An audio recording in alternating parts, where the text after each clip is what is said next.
How much joy are you experiencing in your journey right now?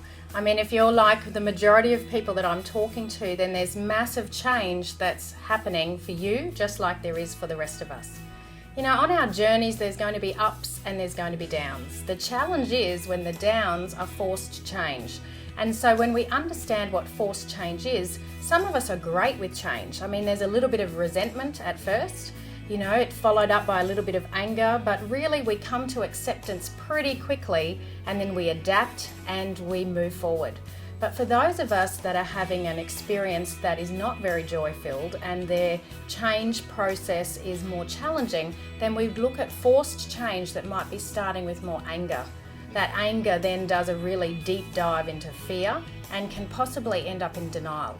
And the challenge when we're dealing with a journey that, you know, whether it's a health crisis or a marriage crisis or a crisis around a child, is how do we get as quickly as we can to acceptance?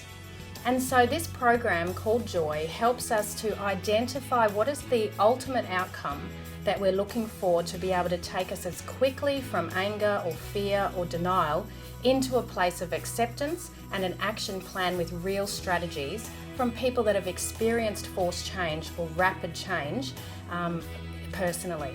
So I really encourage the first step that you need to understand is that this will be individualized for you.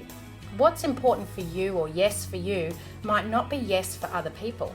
We're seeing a huge change at the moment with our empowered clients around self-care as opposed to healthcare. You know, that's a challenge for the medical profession, just like it's a challenge for parents and it can be a challenge for loved ones. I know certainly for myself, my personal experience around this has, you know, changed my values hierarchy and in fact my entire identity.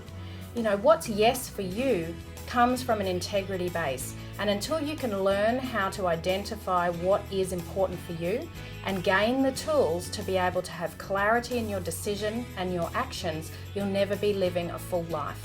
I encourage you to check out the Joy program, share this with friends, encourage others to come and join us at Leisure Seekers on the transformational journey ahead.